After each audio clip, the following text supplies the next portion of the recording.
Hi friends, good morning. இன்றைக்கி வந்து weekend. So கொஞ்சம் லேட்டாக தான் எழுந்திரிச்சேன். அதனால் டக்குன்னு பிரேக்ஃபாஸ்ட்டுக்கு வந்து என்ன பண்ணலாம், சீக்கிரமாக டக்குன்னு பண்ணுறதுக்கு ஆல்ரெடி லேட் ஆகிடுச்சு. அதனால் நீர் தோசைனா நான் ஆல்ரெடி நீர் தோசை வந்து ரெசிபி அப்லோட் பண்ணியிருக்கேன். அந்த மாதிரி நான் பண்ணல. இன்றைக்கி பச்சரிசிலாம் ஊற வச்சு அந்த மாதிரி பண்ணல. இது வந்து அரிசி மாவு இருக்குல்ல, வெறும் அரிசி மாவில் உப்பு போட்டு தண்ணி அதிகமாக நம்ம நீர் தோசைக்கு சேர்க்குற மாதிரி சேர்த்து வந்து செஞ்சிட்ருக்கேன். இது மோஸ்ட்லி வீக் டேஸில் பண்ணுறத விட வீக் எண்டில் பண்ணலாம். எனக்கு கொஞ்சம் ரிலாக்ஸாக லேட்டாக இருந்துச்சாலும் ஒன்றும் பிரச்சனை இல்லை, டக்குன்னு இந்த மாதிரி செஞ்சுக்கலாம். மார்னிங் பிரேக்ஃபாஸ்ட் வந்து கொஞ்சம் சிம்பிளாக எடுத்தாச்சு. ஏன்னா லஞ்ச் வேணால் கொஞ்சம் ஹெவியாக எடுத்துக்கலாம் அப்படின்னு சொல்லி. ஸோ லஞ்சுக்கு நான் வந்து ஃபிஷ் பண்ண போகிறேன். ஸோ ஃபஸ்ட்டு ஃப்ரை பண்ணுறதுக்காக அதை வந்து ஃபஸ்ட்டு மேரினேட் பண்ணிடலான்னு சொல்லி அதுக்கு salt, pepper, chilli powder, turmeric powder, அப்புறம் கரம் மசாலா, அப்புறம் மல்லித்தூள் வந்து இருக்கிறதுலே கொஞ்சம் கம்மியாக, அப்புறம் ஜிஞ்சர் கார்லிக் பேஸ்ட் கொஞ்சம், லைம் வந்து ஹாஃப் லைம், இது எல்லாத்தையும் சேர்த்து கொஞ்சம் தண்ணி ஆட் பண்ணி எல்லாம் மிக்ஸ் பண்ணி இந்த ஃபிஷ்ஷில் தடவி இதை நான் வந்து மேரினேட் பண்ண போகிறேன் ஒரு 1 ஹவருக்கு. இப்போது ஃபிஷ்ஷை வந்து நல்லா 2 பக்கமும் மசாலா தடவி இதை வந்து க்ளோஸ் பண்ணி வச்சிடலாம். கருவேப்பிலை வந்து போட்டுக்கோங்க. எதுக்குன்னா அந்த ஒரு எப்போவுமே எந்த ஃபிஷ் பொரிக்கிறதா இருந்தாலும் மேலே இந்த மாதிரி கருவேப்பிலை போட்டு பொரிக்கும் போது கூட கருவேப்பிலை போடலாம். அந்த வாசம் வந்து நல்லாயிருக்கும், அந்த ஸ்மெல்லு. ஸோ அதுக்காக இப்போது இதை நான் வந்து மூடி வச்சுருக்கேன். லாஸ்ட்டாக தான் நான் குழம்பு எல்லாம் செஞ்சு முடிச்சதுக்கப்புறம் தான் நான் வந்து ஃபிஷ்ஷை வந்து லாஸ்ட்டாக ஃப்ரை பண்ண போகிறேன். ஏன்னா எந்தளவுக்கு நல்ல மசாலா இறங்கி மேரினேட் ஆகுதோ அந்தளவுக்கு நல்ல டேஸ்ட்டாக இருக்கும். அதனால்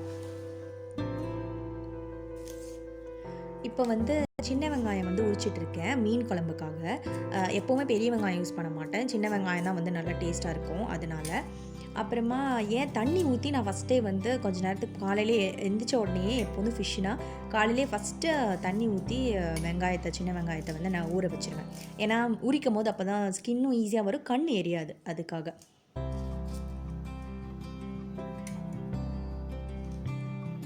வெங்காயம் எல்லாமே வந்து உரிச்சாச்சு. எப்போவுமே மீன் குழம்புக்கு வந்து கொஞ்சம் அதிகமாகவே வந்து உரிச்சு வச்சுக்கணும். ஏன்னா மீன் குழம்புக்கு வெங்காயம் அதிகமாக சேர்த்தா தான் நல்லாயிருக்கும். இன்றைக்கி வந்து நான் 2 மீன் குழம்பு செய்ய போகிறேன். ஒன்று வந்து ஆஸ் யூஷுவல் நான் எப்போதும் பண்ணுற மீன் குழம்பு, அது நான் ஏற்கனவே மீன் குழம்பு ரெசிபி வந்து போட்டிருக்கேன். அது வந்து திருநெல்வேலி ஸ்டைல் மீன் குழம்பு. இன்னொன்று வந்து நான் நார்மல் மீன் குழம்பு பண்ண போகிறேன். என்னென்னா இன்றைக்கி நான் வந்து கப்பக்கிழங்கு செய்ய போகிறேன். ஸோ அதுக்கு வந்து இந்த திருநெல்வேலி மீன் குழம்போட டேஸ்ட் வந்து நல்லா இருக்காது கப்பக்கிழங்குக்கு. ஸோ இன்னொன்று செய்ய போகிறேன். அப்புறமா பச்சை மிளகாவும் வந்து கொஞ்சம் எடுத்து வச்சுருக்கேன், நல்லா 2ஆக கீறி வச்சுருக்கேன் மீன் குழம்புல போடுறதுக்காக தான். அப்புறம் தேங்காய் வந்து அதையும் தான் தேங்காய் தனியாக வெங்காயம் தனியாக தான் வந்து அரைக்க போகிறோம். ஸோ அதுக்காக கொஞ்சம் தேங்காவும் நான் வந்து கட் பண்ணிகிட்ருக்கேன். ஏன்னா வந்து இந்த நான் எப்போவும் பண்ணுவேன்ல அந்த மீன் குழம்பு வந்து இந்த கிழங்குக்கு வந்து நல்லா இருக்காது. ரைஸ்லலாம் ஊற்றி சாப்பிட்டா நல்லாயிருக்கும், கிழங்குக்கு வந்து கொஞ்சம் டேஸ்ட் அந்தளவுக்கு நல்லா இருக்காது. ஸோ அதனால ஒரு நார்மல் மீன் குழம்பு வந்து பண்ண போகிறேன். அது வந்து கிழங்குக்கு வந்து ரொம்ப சூப்பராக இருக்கும். தக்காளி வந்து இது நல்ல பெரிய தக்காளியாக இருக்கனால நான் ஒரு தக்காளி தான் எடுத்திருக்கேன். ஏன்னா நான் 2ஆக வந்து ஸ்ப்ளிட் பண்ணி வைக்கிறனால கொஞ்சம் கொஞ்சமாக தான் வைக்க போகிறேன். ஸோ அதுக்காக ஒரு ஹாஃபை விட கொஞ்சம் கூடுதலாகவே வந்து நான் ஆஸ் யூஷுவல் பண்ணுற மீன் குழம்புக்கு போட்டுருவேன். கிழங்குக்கு பண்ணுற மீன் குழம்பு வந்து ரொம்ப கம்மியாக, அது வந்து ரொம்ப கட்டியாக வைக்க போகிறேன். ஸோ அதனால் அதில் வந்து ஒரு கொஞ்சமாக ஒரு 1/4 தக்காளி வந்து மட்டும் போடுவேன். ஸோ அதுக்காக ஒரு ஃபுல் தக்காளி.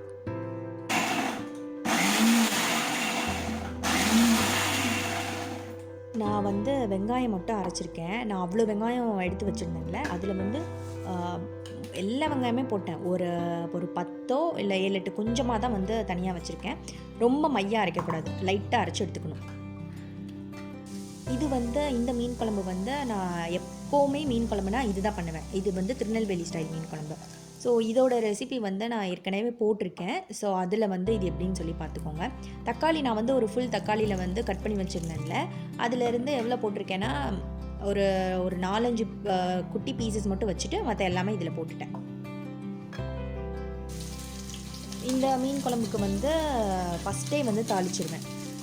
வெங்காயம், கடுகு, கருவேப்பிலை எல்லாமே போட்டு கொஞ்சமாக ஒரு 5 வெந்தயம் மட்டும் போட்டு நல்லா வந்து ஃபஸ்ட்டே தாளித்த உடனே அதுக்கப்புறமா வந்து அந்த குழம்பு ரெடி பண்ணி வச்சுருக்கோம்ல, அதை வந்து இதில் வந்து ஊற்றிட்டு ஒரு கொதி 2 கொதி வந்ததுக்கப்புறமா மீனை வந்து ஆட் பண்ணிடணும். மீன் போட்டதுக்கப்புறம் மீன் சீக்கிரமாகவே வந்து வெந்துடும். ஸோ ஒரு 7 to 8 மினிட்ஸ் இருந்தால் போதும். அதுக்கப்புறமா வந்து ஆஃப் பண்ணிடணும்.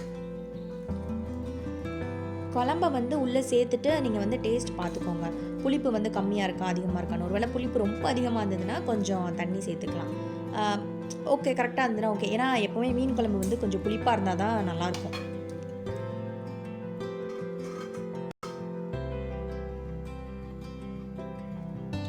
இது வந்து நான் இன்னொரு மீன் குழம்பு சொன்னேன்ல, அதுக்காக கொஞ்சமாக தேங்காய், அப்புறம் ஒரு 4-5 வெங்காயம். இந்த மீன் குழம்புக்கு வந்து நான் மாங்காவும் சேர்க்குறேன். மாங்காய் சேர்த்து பண்ணுறனால இன்னும் நல்லா டேஸ்ட்டாக இருக்கும். ஏன்னா இது கொஞ்சம் கேரளா ஸ்டைல் மீன் குழம்பு மாதிரி தான். இதுக்கு வந்து என்னென்னா ஒரு 2 சில் தேங்காய் சின்னதாக, அப்புறம் 4 அல்லது 5 வெங்காயம், சின்ன வெங்காயம். அது கூடவே மஞ்சப்பொடி, வத்தல் பொடி, மல்லிப்பொடி. இப்போ வத்தல் பொடி வந்து 1 ஸ்பூன்னா மல்லிப்பொடி வந்து 2 ஸ்பூன். அதுவும் போட்டு கொஞ்சமாக வந்து ஜீரகம், நிறைய ஜீரகம் வேணால், கொஞ்சம் ஜீரகம், கொஞ்சம் தண்ணி ஊற்றி இதை நல்லா மையாக வந்து அரைச்சி எடுத்துக்கணும். ஏன்னா இந்த குழம்பே வந்து கட்டியாக தான் வந்து வைக்க போகிறேன், தண்ணியாக இருக்காது இந்த குழம்பு, ஓரளவுக்கு கொஞ்சம் கட்டியாக தான் இருக்கும். அதனால கொஞ்சமாக தண்ணி சேர்த்து நல்லா மையாக அரைச்சிக்கணும்.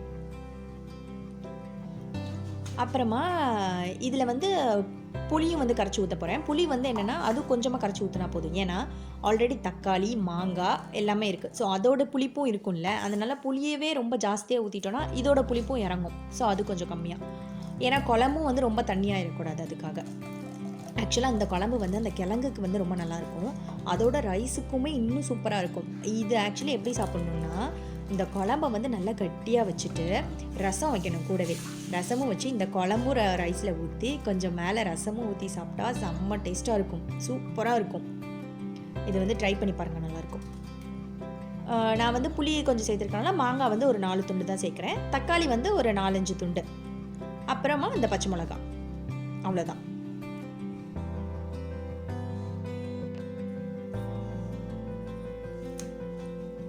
தேவையான அளவு வந்து உப்பு சேர்த்துக்கோங்க.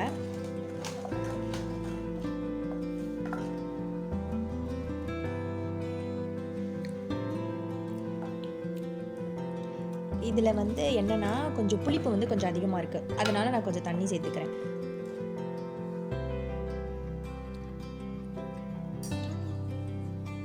இந்த மீன் குழம்புல வந்து நான் ஃபஸ்ட்டே வந்து மீனை சேர்த்துருவேன். அதாவது எல்லாமே ரெடி பண்ணி இந்த மாதிரி சட்டியில் வந்து வச்சுட்டு ஊற்றிட்டு அது கூடயே மீனையும் போட்டு அப்புறமா தான் நான் வந்து குக் பண்ண வைப்பேன், கொதிக்க விடுவேன். லாஸ்ட்டாக தான் இதுக்கு வந்து தாளித்து ஊற்றுவேன். ஆனால் திருநெல்வேலி மீன் குழம்புக்கு அப்படி இல்லை. ஃபஸ்ட்டு தாளிச்சிட்டு குழம்பெல்லாம் ஊற்றிட்டு ஒரு கொதி 2 கொதி வந்ததுக்கப்புறம் லாஸ்ட்டாக வந்து மீன் சேர்ப்பேன். இது அப்படி இல்லை.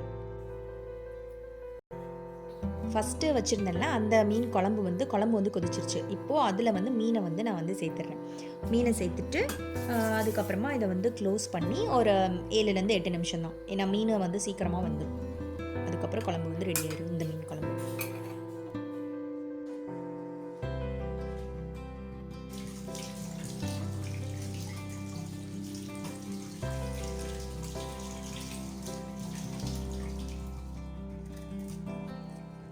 இப்போ வந்து கிழங்கு வைக்க போகிறேன், கப்பா கிழங்கு. அது ஃபஸ்ட்டு வந்து நல்லா வாஷ் பண்ணிவிட்டு, ஏன்னா நிறைய மண் இருக்கும், ஃபுல்லாக நல்லா வாஷ் பண்ணிவிட்டு இந்த தோலெல்லாம் எடுத்து நல்லா நைஸாக சின்னதாக கட் பண்ணி வந்து வேக போட போகிறேன்.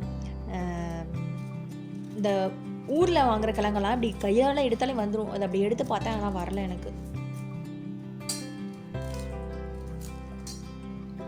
ஒரே ஒரு கிழங்கு தான் வந்து எடுத்திருக்கேன். ஏன்னா இந்த கிழங்கே வந்து நல்லா குண்டாக பெருசாக தான் இருக்குது. 2 பேருக்கு தானே, 2 பேருக்கு அவ்வளோ கிழங்கு வச்சு அப்புறம் வேஸ்ட்டாக தான் போகும்.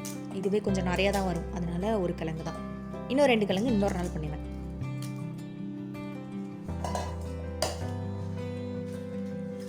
கொஞ்சம் கட் பண்ணி போடும்போது இந்த கையிலலாம் மண் இருந்துச்சுல்ல, ஸோ அதில் அந்த கிழங்குலாம் இருக்கும். அதனால் அதை நான் லைட்டாக ஒரு தடவை மட்டும் வாஷ் பண்ணிக்கிறேன்.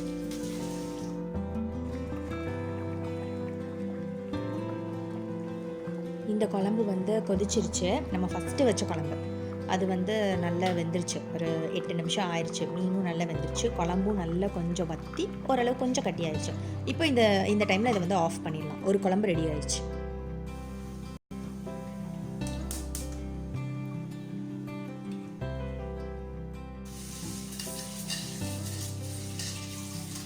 இப்போ தான் வந்து ரைஸ் வந்து வைக்க போகிறேன். ஏன்னா ஒரு குழம்பு ரெடி ஆகிடுச்சு, இன்னொரு குழம்பு ரெடி ஆகிட்டுருக்கு, கிழங்கும் நான் வச்சுட்டேன். ஸோ இப்போ ரைஸ் வச்சோன்னா கரெக்டாக இருக்கும். குழம்பு கிழங்கு எல்லாம் ரெடி ஆயிரும், ரைஸும் வந்து நல்லா சூடாக இருக்கும். கடைசியாக வந்து நல்லா ஃபிஷ்ஷை வந்து ஃப்ரை பண்ணி எடுத்துடலாம் சுட சுட.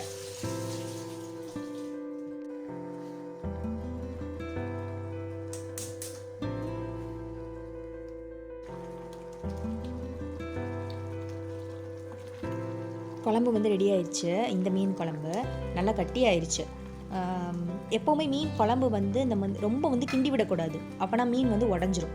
ஸோ லைட்டாக எடுத்து பார்த்தா போதும். இப்போது இதுக்கு வந்து லாஸ்ட்டாக தானே தாளித்து ஊற்ற போகிறேன். ஸோ இதுக்கும் அதே மாதிரி தான், கடுகு ஒரு 5 வெந்தயம், வெங்காயம், கருவேப்பிலை, அவ்வளோதான். இதை தாளித்து நம்ம ஊற்றிட வேண்டியதான்.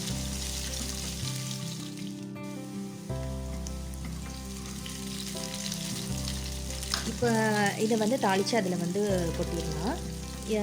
திருநெல்வேலி குழம்பு வந்து நான் எப்படி என்னன்னு சொல்லலை, ஏன்னா நான் ஏற்கனவே அந்த குழம்பு நான் போட்டிருக்கேன் ரெசிபி, அதனால அது சொல்ல. இது வந்து இதுதான் ஃபஸ்ட் டைம் போடுறேன், அதனால எப்படி என்னன்னு வந்து சொல்லியிருக்கேன். இது வந்து கிழங்கு ப்ளஸ் ரைஸ் ரெண்டுக்குமே வந்து நல்லாயிருக்கும். அது வந்து ரைஸுக்கு மட்டும் தான் நல்லாயிருக்கும், கிழங்குக்கு அந்தளவுக்கு மேட்ச் ஆகாது. இப்போது கிழங்கு இருக்குல்ல, அதை ஃபஸ்ட்டு கொஞ்சம் ஒரு தண்ணி ஊற்றி வேக வச்சோம்ல, ஓரளவுக்கு வெந்ததுக்கப்புறம் அந்த ஃபஸ்ட்டு தண்ணியை கீழே ஊற்றிடணும். அதுக்கப்புறம் 2வது தண்ணி ஊற்றி அதை வந்து திரும்பியும் வந்து வேக விடணும்.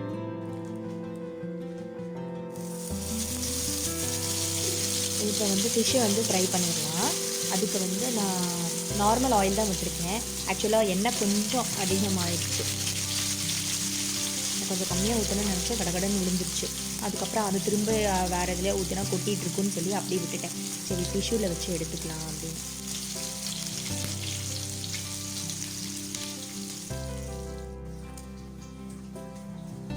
ஃபிஷ்ஷு ஃப்ரை ஆகட்டும். இங்கே கிழங்குக்கு மசாலா ரெடி பண்ணுறேன். என்னென்னா கொஞ்சமாக தேங்காய், ஜீரகம், மஞ்சப்பொடி, வத்தப்பொடி, கருவேப்பிலை.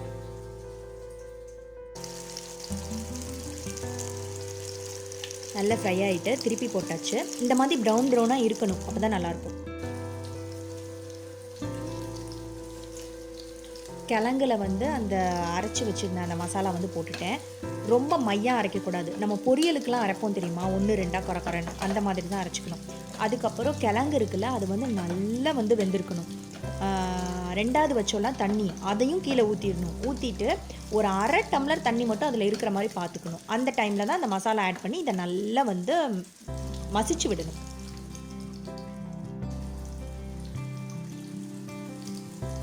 அதுக்கப்புறம் அதை நல்லா மசிச்சு விட்டு நல்லா கிண்டினதுக்கப்புறமா இந்த மாதிரி ஒரு உட்டை வச்சு நல்லா பண்ணிக்கோங்க. பண்ணிவிட்டு அப்புறம் ரொம்ப கொஞ்சமாக வந்து புளி தண்ணி வந்து விடணும், ரொம்ப நிறைய விட்டுறக்கூடாது.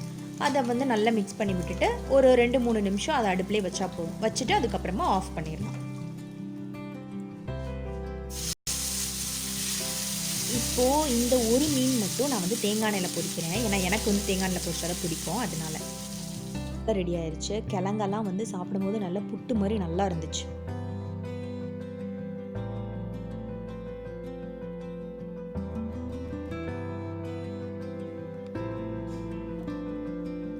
இது வந்து என்னென்னா ஈவினிங் ஸ்நாக்ஸுக்கு வந்து நான் வந்து பழம்பொரி வந்து பண்ண போகிறேன். அதுக்கு மைதா மாவு இருக்குல்ல, அது வந்து ஒரு 1.5 கப் எடுத்திருக்கேன். அதுக்கப்புறமா சுகர் வந்து ஒரு 4-5 ஸ்பூன். வேணும்னா கொஞ்சம் அதிகமாக போட்டுக்கலாம், ஏன்னா பொரிச்சு வரும்போது கொஞ்சம் இனிப்பு கம்மியாக இருக்கக்கூடாது. அதுக்கப்புறமா கொஞ்சமாக வந்து பேக்கிங் சோடா, அப்புறம் கொஞ்சமாக வந்து உப்பு ஒரு பிஞ்ச், அப்புறம் அரிசி மாவு வந்து 1 ஸ்பூன். ஏன் வந்து பேக்கிங் சோடா போடுறேன்னா கொஞ்சம் புஷ்ஷுன்னு வர்றதுக்காக.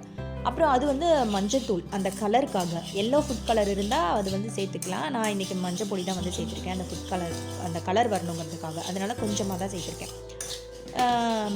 இது வேணும்னா என்ன பண்ணலான்னா, தோசை மாவெல்லாம் இருக்குல்ல, அது வேணால் 1 ஸ்பூன் சேர்த்துக்கலாம், கொஞ்சம் பேக்கிங் சோடாவுக்கு பதிலாக, அந்த புஷ்ஷுன்னு புளிப்புத்தன்மை அதெல்லாம் வரதுக்காக.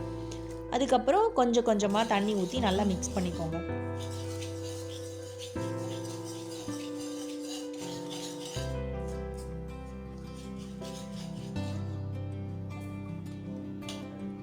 ஆக்சுவலாக வந்து எனக்கு வந்து கொஞ்சம் தண்ணி ஆயிடுச்சு அதிகமாக. இன்னும் வேணும்னா கொஞ்சம் மாவு சேர்த்துருக்கலாம், ஆனால் நான் வந்து சேர்க்கலை, ஏன்னா இதுவே அதிகமாக இருக்குது. அதுக்கப்புறம் நான் 3 பழம் தான் வந்து வச்சுருக்கேன். இன்னும் பழம் இருக்குது, ஆனால் அதெல்லாம் வந்து ரொம்ப பழுத்த பழம் இல்லை. பழம்பொரிக்கு வந்து பழம் வந்து நல்லா பழுத்து இருக்கணும். ஏற்கனவே 2 பேருக்கு எவ்வளோ செய்கிறது, அதுக்கப்புறம் வேஸ்ட் ஆயிடும், மாவு அதுவே அதிகம். அதனால கொஞ்சம் தண்ணியாக இருந்தாலும் பரவாயில்லன்னு நான் விட்டுட்டேன். நீங்கள் நான் இப்போ காமிச்சல கன்சிஸ்டன்சி, அது வந்து கொஞ்சம் ஓகே. இன்னும் கொஞ்சம் ஒரு 2 ஸ்பூன் வேணால் மைதா மாவு வந்து ஆட் பண்ணிக்கோங்க. அப்புறம் பழம் இருக்குல்ல, அதை வந்து இந்த மாதிரி நைஸாக வந்து கட் பண்ணிவிட்டு அதை ஒன்று ஒன்றா அதுக்குள்ளே மாவுக்குள்ளே வந்து டிப் பண்ணி பொரித்து எடுத்துட வேண்டியதான்.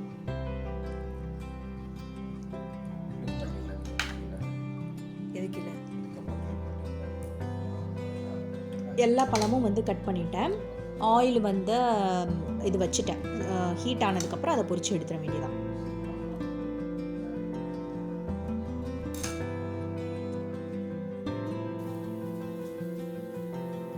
இந்த மாதிரி ஒவ்வொரு பழமும் வந்து ஆயில் ஹீட் ஆனதுக்கப்புறம் அந்த பேட்டரில் டிப் பண்ணி நம்ம வந்து போட்டுடலாம். எனக்கு வந்து கொஞ்சமாக தான் வந்து தண்ணி வந்து அதிகமாகிருக்கு. ஒன்றும் பிரச்சனை இல்லை, நல்லா தான் வந்து வருது.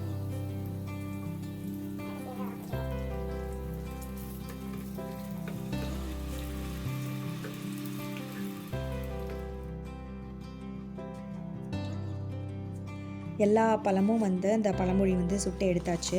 ரொம்ப தண்ணியாலாம் ஒன்றும் இல்லை, நல்லா தான் வந்து வந்திருக்கு. ஸோ இதை வந்து ட்ரை பண்ணி பாருங்கள்.